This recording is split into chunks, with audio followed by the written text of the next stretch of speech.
Hey guys, LordWolf99 here with another video, and this video is the one I've been talking about, where I go to the cemetery.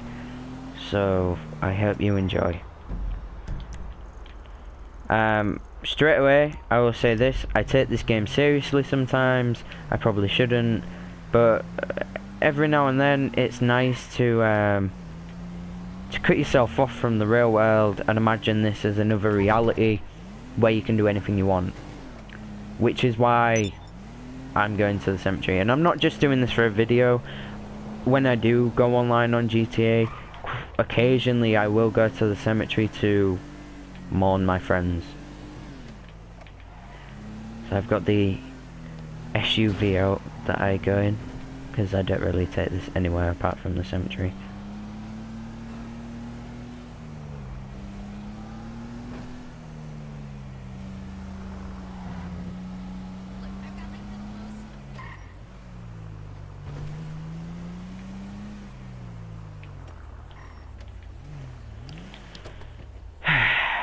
And then I'll take the walk up to the 2 gravestones.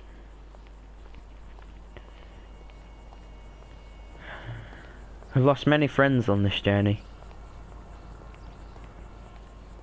It's been almost 2 years since my journey began in the world of Los Santos. And I've been through a lot with a lot of people, and I've made a lot of friends, made a lot of enemies.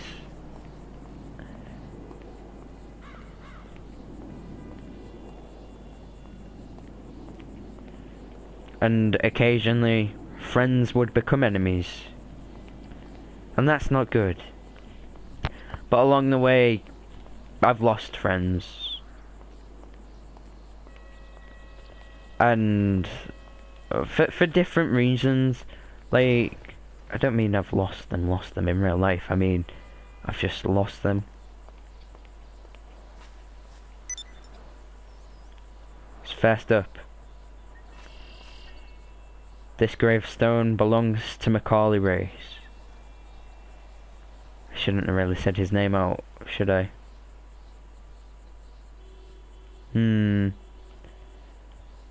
This gravestone belongs to Maca Race 9. He was a good soldier, a good friend. Although he did, I occasionally I got the feeling he didn't really like me. We had each other's backs, and we helped each other. We did. He was a good friend, or at least I considered him a good friend. I hope he considered me a good friend too. Every time I come here, I smoke a cigarette for them both. I smoke a cigarette mainly for Maca because he always wore the Space Monkey mask. The one with the cigarette in its mouth. And it just always made me laugh and always made me think. Like I said, I've lost a lot of friends on this journey. A lot of friends. And now, because of that, I'm alone in the world. Occasionally I'll make new friends, but I don't get close to them anymore. I don't let myself get close to them. Simply because of what's happened in the past. Losing friends is hard. Not just that. Sometimes friends can become enemies. Move on to my second friend who is in the cemetery. Like I said, I've lost a lot of friends, but these two stand out the most for me, and they're the only two I will consider being in the cemetery. Older than 100. That was his gamer tag. Oh, we were together from the start, really, and we went through so much together. We were in so many crews together. I remember the very first crew that he created and that we were in together, and I think it was just us two to start with. The Rebels of Los Santos, I think it was called. And eventually we moved up in the world. The Revolutionary, the SA Resistance group, think other crews like that, and we did great. I personally think the crews were a success. We had bases and stuff like that. And then back in about March 2014, I met someone called New Rockefellers. Oh boy, was he a cunt. He is a royal twat. He's from America, and I'm not saying that all you people from America are twats. I'm not saying I'm saying that this guy in particular was a royal bellend. He has serious mental issues. And I'm not going to go into detail with it, because he was a complete and utter nutter. Yeah, see? That rhymed. But this is the person that I was on about. Friends can become enemies. I met this guy. We fought. We became friends. He created a crew, which me and Older Than 100 joined. And in the end, me and Older Than 100 felt that New Rockefellers was a bit of a cunt and a bit of a weirdo and had some mental issues. So we sort of betrayed him. And as a result of that, he's hated us ever since. He puts on Social Club that he wants to kill us. The crew, the CIA, is still going. It's not as strong as it was anymore because me and Older Than 100 were so good, so cunning. You see, after our little disagreement with him, he kicked us out of the crew. And then me and Older Than 100 went in undercover on different accounts. And he had no clue. And we were set to sabotage him, but that didn't go down too well.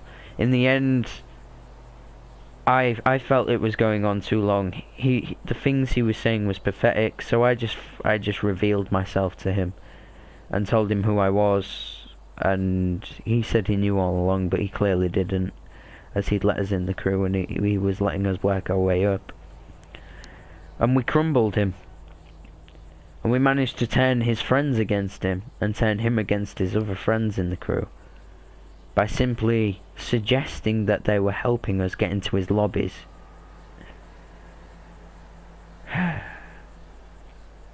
And he started kicking other people from his crew, and they were getting pissed off with him, and then we were recruiting them. Certainly I more so than Older Than 100 took this seriously, and I sort of started recruiting people, like people who New Rockefellers had pissed off, and I recruited them not as a crew, not to the crew that me and Older Than 100 were running at the time, but to a different, like a sort of sub-organisation that wasn't legitimate. I just knew that I could count on them and that I could call on them whenever I needed them in battle. And then Rockefellers went quiet for a few months. Occasionally I'd get the odd message, the odd threatening message. And then this year, I met him again. February. He was telling me a load of shit about modding and stuff. What a muppet.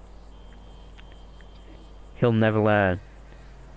But anyway, I've gone on too much about Rockefellers. He's a prick who doesn't really need remembering. It's these two that need remembering. My friends, my fallen comrades. Maka, Race 9, and Older Than 100. And Older Than 100 was more like a brother to me than anything. And I still consider him a brother. And I think I always will.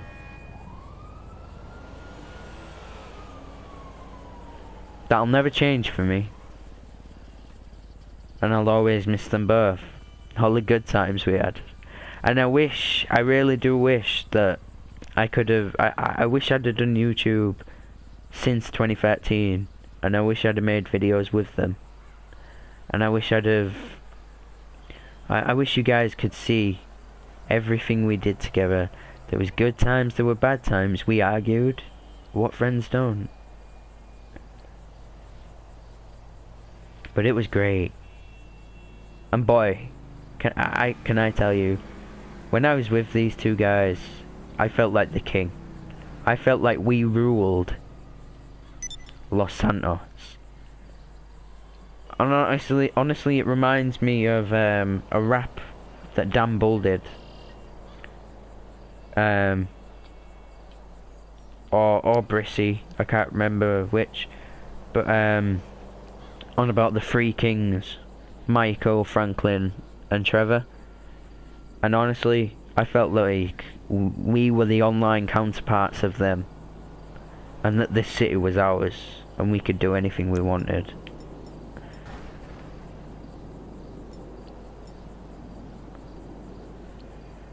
I don't have a firework launcher, which sucks, but I do have an RPG. These are fireworks now. Are they even gonna go off? Yeah. You, my friends, will be dearly missed. I love you both.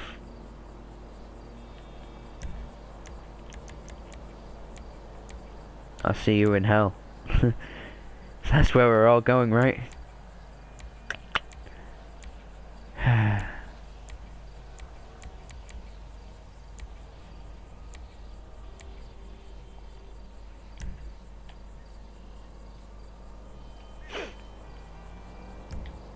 No, these guys were never ghosts, but I used to consider them ghosts.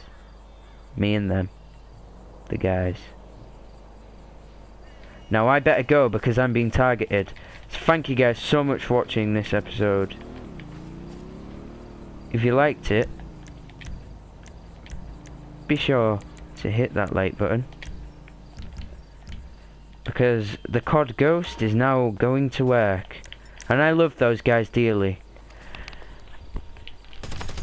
And I wish I had them for help. Especially when glitches like that happen. What the fuck? I miss you guys terribly. Especially when the game's lagged out and glitched for us. And we're on next gen right now. So it shouldn't be happening.